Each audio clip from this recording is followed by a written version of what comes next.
on Atlanta, Zach. Hopefully you had your seatbelt on yesterday, Lana. I need a crash helmet, I think. Seatbelt is insufficient.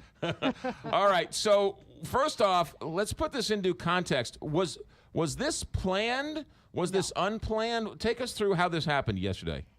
We've seen this before when sort of there's an accumulation of negative headlines that the president wants to reset his message, and so he did exactly that. Called together the media, said he was going to have a press conference.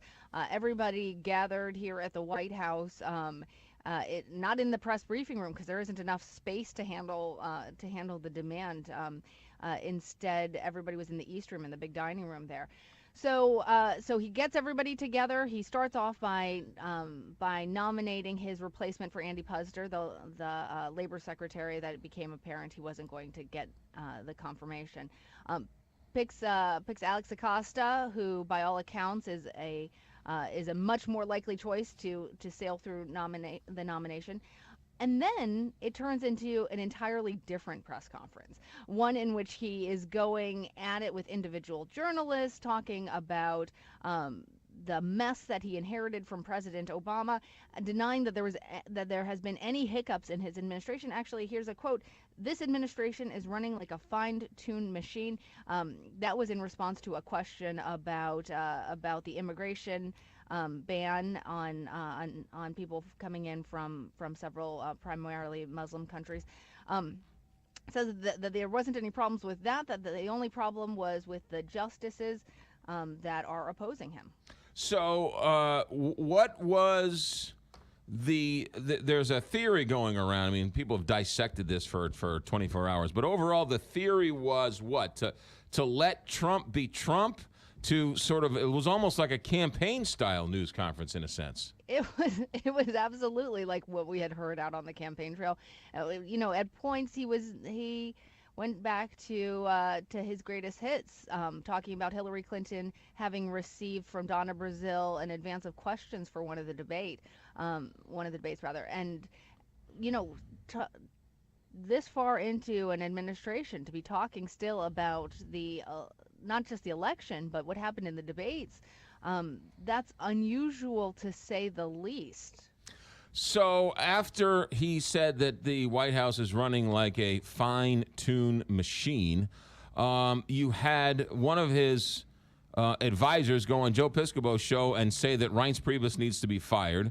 You had staffers escorted out of the White House for failing security tests, as well as this NSA director turned down the job. So since that news conference, it seems like more bad news has come out. But we're all still talking about what he said in the news conference. What is so masterful about President Trump is he is really good at pushing and advancing what he wants people to be talking about. In this case, how he's taking on the media. That has become his next dragon to slay. And then he is going to move on to doing some of the other things that he wants to do. This morning he's already tweeting about repealing and replacing Obamacare.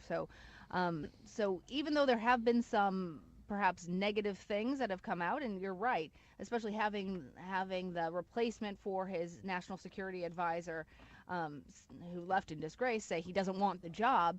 The president really has in this show of force at the White House yesterday, has given everybody something new to talk about. The other thing I thought was interesting was that there were not a lot of Republicans out and about after the news conference reaffirming his message. What are congressional Republicans saying about that performance yesterday? I think a lot of folks are just still taking it in. President Trump is a very different type of president than any that we have seen in modern history. I think everybody knew that he used up all the air in the room.